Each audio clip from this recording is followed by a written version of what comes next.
Imagine this. You enter into a busy room filled with strangers. The music is loud, conversations overlap, and individuals seem to be easily mingling. Some folks travel from group to group, their energy building with each engagement, while others remain on the sidelines, observing, waiting for the proper opportunity to speak, or perhaps hoping they won't have to at all. Now visualize yourself in this scenario. Are you the one comfortably introducing yourself to new people, enjoying the rush of a social interaction? Or do you sense an urgent need to withdraw, scanning the room for a quiet corner, or pulling out your phone to avoid small talk? Maybe you are somewhere in between, comfortable in social circumstances but still requiring time alone to refuel. Much of us have identified with one of these characteristics for much of our lives. We categorize ourselves as introverts or extroverts, presuming that we are either one or the other. But what if I told you that's not totally true? What if the way you have regarded yourself all these years is truly incomplete? That the categories you have placed yourself into, introvert or extrovert, are not as rigid as you might think? Here's the stunning truth. No one is 100% introvert or 100% extrovert. And if you have ever felt that you don't entirely belong to either category, you are not alone. You may, in fact, be something in between. This revelation comes from one of the most famous figures in psychology, Carl Jung. In the early 20th century, Jung proposed a hypothesis that would revolutionize how we interpret personality forever. He suggested that introversion and extroversion are not merely about being gregarious or shy, but about how we direct our mental resources. And even more strangely, he believed that most people don't fall neatly into just one category. So, if you have ever questioned whether you are actually an introvert or an extrovert, or if you ever felt like you're a combination of both, this video is for you. By the end, you will have an entirely different view on personality, one that goes beyond the basic categories we commonly employ. Let's go into Carl Jung's interesting idea and learn the truth about who you truly are. In the early 20th century, Swiss psychiatrist Carl Jung offered a notion so profound that it altered the way we perceive human personality. He suggested that all persons fit into two fundamental psychological orientations, introversion and extroversion. At first appearance, these notions seem basic. We have all heard them before. Introverts are the quiet, restrained thinkers, whereas extroverts are the sociable, outgoing talkers. But Jung's perspective was significantly more sophisticated than these basic cliches. He was not only talking about how people behave in social situations, he was talking about something much deeper, the way we direct our mental energy, the fundamental foundation of our psychological functioning. The two energies of the mind. Jung felt that people don't just differ in their amount of sociability, they differ in how they connect with the environment around them, how they recharge, and where their focus naturally lies. Introverts devote their energy inward. Their inner world, their thoughts, feelings, and ideas, feels more real and significant than the external world. They desire isolation not because they despise people, but because profound thinking and meditation energize them. They process events inwardly, typically reliving discussions in their brains and considering their emotions long after an event has passed. Extroverts, on the other hand, aim their energy outward. The external world, people, conversations, new experiences, feels more vivid and intriguing to them. They are energized by action, social engagement, and external stimuli. They process events as they happen, often thinking out loud and responding to their environment in real time. But here's the unexpected twist. Jung did not feel that anyone was either an introvert or purely an extrovert. We prefer to identify ourselves and others in absolute terms. I'm an introvert. I don't like big social gatherings. Or, she's an extrovert. She loves being the center of attention. But Jung's work revealed something even more profound. No one is wholly one or the other. Imagine two people at a party. One person is the life of the crowd, moving from one group to another, laughing and telling anecdotes. The other is sitting quietly in the corner, engaged in intense conversation with one or two close pals. It would be easy to say, that's an extrovert and that's an introvert. But what if I told you that the noisy social butterfly would need hours of solitude the next day to recover? And what if the quiet one likes performing on stage in front of thousands? Jung maintained that introversion and extroversion exist on a spectrum, and most people fall somewhere in between, rather than being at the extreme extremes. The human mind, according to Jung, is not static.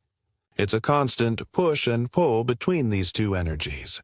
If you have ever felt fatigued after too much social interaction, but also restless after too much seclusion, you've experienced this internal fight personally. Jung thought that as we age, we start to combine both introverted and extroverted traits into our personality. Someone who is a shy, bookish child might grow into a competent public speaker, but still treasure their alone time.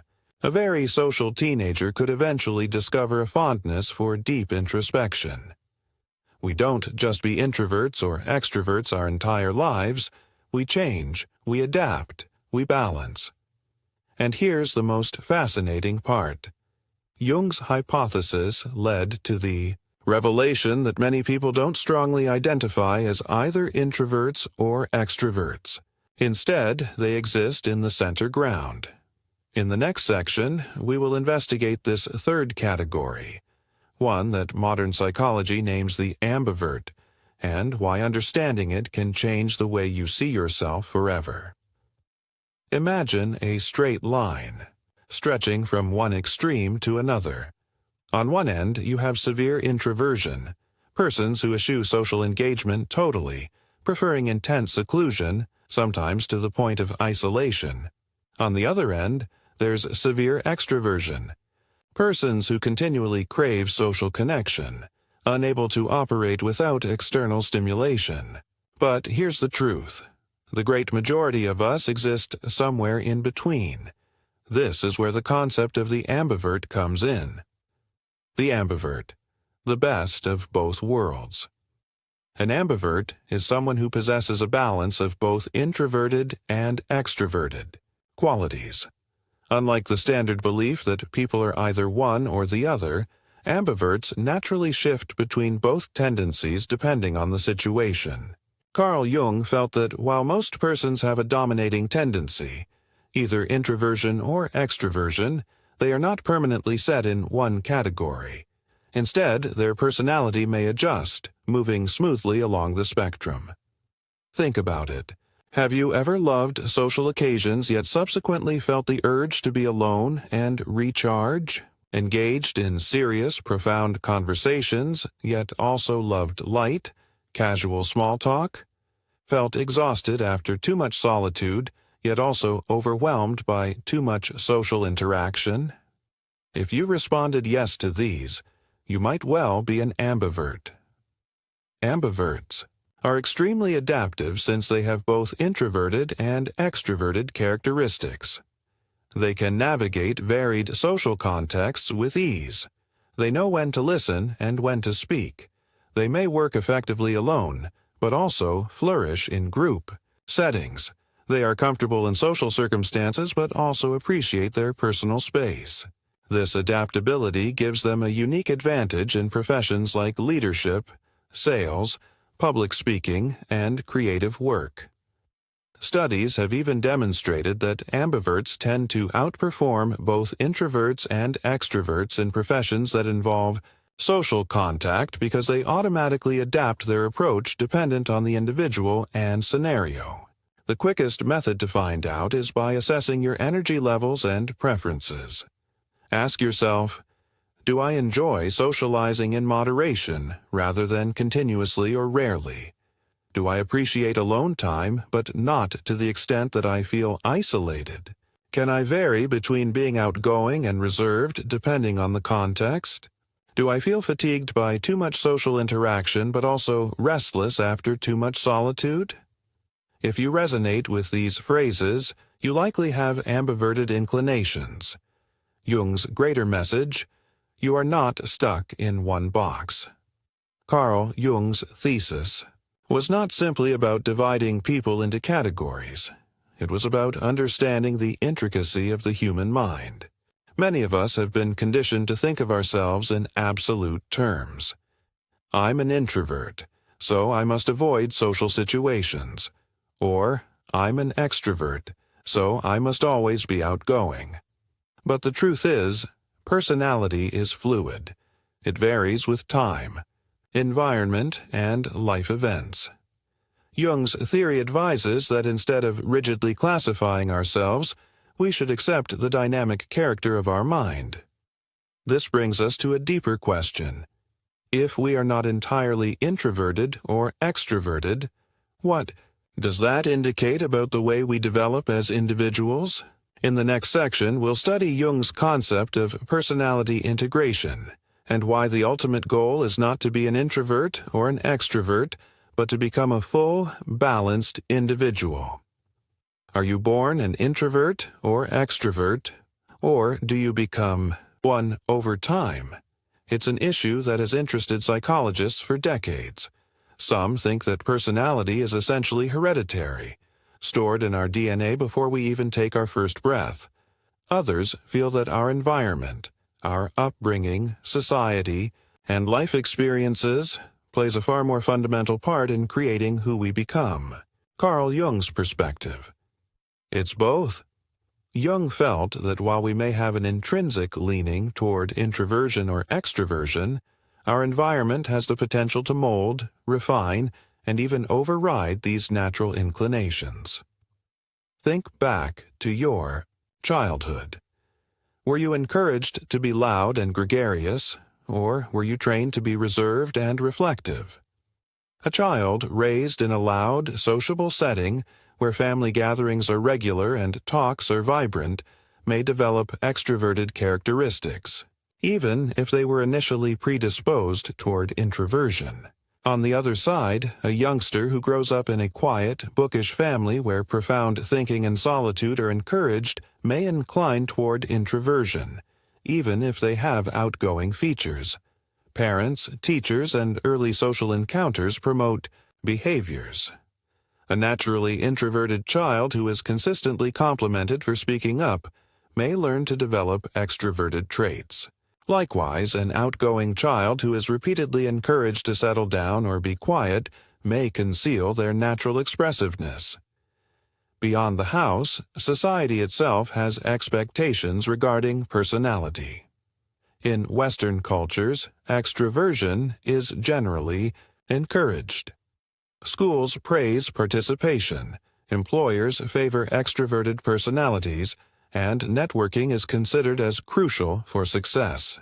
In this context, introverts may feel forced to act more extroverted, sometimes at the cost of their natural comfort zone. Meanwhile, in many Eastern societies, attributes like introspection, humility, and quiet reflection are more appreciated. Extroverts in these communities may feel compelled to tone down their expressiveness to meet cultural norms.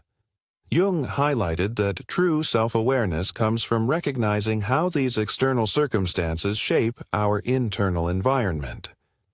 Even as adults, our personality continues to evolve dependent on our experiences. Trauma or adversity can push someone toward introversion, making them more cautious and contemplative. Success in social circumstances can help an introvert to become more comfortable with extroversion. Relationships can influence personality. An introvert in a relationship with an extrovert might grow more social confidence, whereas an extrovert who spends time with a profound thinker might become more introspective. This mobility is what makes personality so fascinating. We are not static beings. We develop. Nature against nurture. The balance. Jung's perspective reminds us that we are not only born a certain way, we are sculpted by our surroundings, and we also have the potential to change ourselves. So, if you have ever felt like your personality is different in specific situations or has changed over time, that's okay. It's a reflection of both your natural preferences and the impact of your environment. The underlying question is, are you living in alignment with your genuine self, or are you simply conforming to expectations? In the next section, we will study Jung's concept of personality integration, how embracing both introverted and extroverted tendencies may lead to a more balanced, satisfied life. When it comes to personality, we adore placing individuals into neat little boxes. You are an introvert, thus you must be bashful. You are an extrovert, thus you must be outgoing and confident.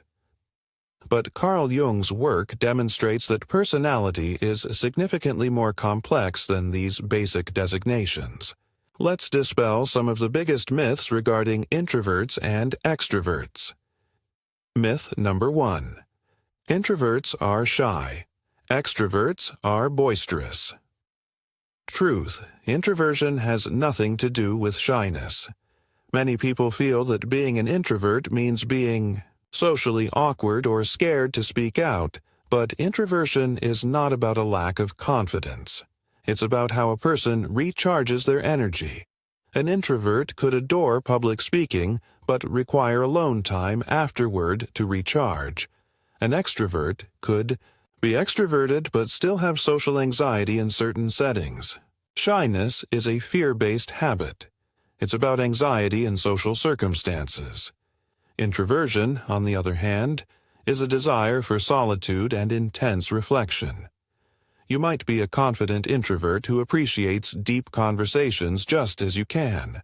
Be an extrovert who feels nervous in unfamiliar social settings. Myth number 2. Extroverts are usually happy. Introverts are always serious. Truth: both personality types feel the full gamut of emotions. There's a prevalent perception that extroverts are perennially cheery and lively, while introverts are deep, brooding, and too serious. But in reality, extroverts can struggle with loneliness, anxiety, or exhaustion, especially if they depend too much on external affirmation. Introverts can experience times of tremendous energy, excitement, and even spontaneous social participation. Emotions are not related to personality type. Everyone experiences highs and lows, regardless of where they fit on the spectrum. Myth number 3. You cannot change your personality. While your essential tendencies remain steady, you can adapt and learn new skills.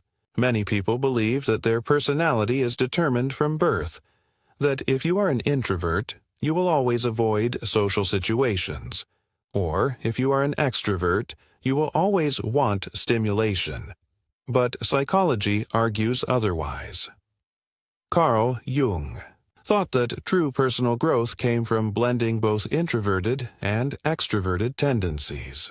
This implies an introvert can build social confidence and grow to like networking or public speaking. An extrovert can build the ability to remain alone, practice mindfulness, and engage in profound contemplation. Your basic personality could lean one way, but your behavior, habits, and preferences can alter based on experiences, surroundings, and personal growth. The problem with these beliefs is that they limit how we see ourselves. If you believe, I'm an introvert, so I can't be a leader, or I'm an extrovert, so I can't enjoy solitude, you're confining your potential. Jung's work pushes us to transcend beyond rigid labels and appreciate the fluidity of personality. Instead of pushing oneself into a box, ask, what situations provide me energy, and what drains me? How can I build skills that balance my innate tendencies? Am I living true to my authentic self, or am I caught in a stereotype? The objective is not to classify yourself as an introvert or extrovert. It's to understand yourself deeply and appreciate your complete range of features. So, let's go back to the question we started with. Are you really an introvert or an extrovert, or are you anything in between? Carl Jung's idea invites us to think beyond labels. It's not about fitting into a predefined category. It's about appreciating the mobility of personality and how it impacts our lives. Maybe you have always thought of yourself as an introvert, but now you discover you have moments of extroversion. Or perhaps you have identified as an extrovert yet see how much you occasionally need isolation. That's the beauty of Jung's insight. Your personality is not a fixed attribute, but a developing spectrum. Instead of asking, which category do I belong to? Ask yourself, what energizes me? What drains me? How can I apply this knowledge to live a more fulfilling life? Understanding your own balance can help you establish a lifestyle that corresponds with your natural energy. Improve relationships by understanding distinct personality demands and choose a career that plays to your strengths. At the end of the day, it's not about being one or the other. It's about self-awareness. The more you understand yourself, the better you can navigate the world around you. Are you an introvert, an extrovert, or an ambivert? Drop a remark below, and let's chat. If this video provided you a new perspective, please sure to like, subscribe, and share it with someone who needs to hear this. And remember, your personality is not a limitation. It's a tool. The better you comprehend it, the better you can mold your life. Thanks for viewing, and I will see you in the next video.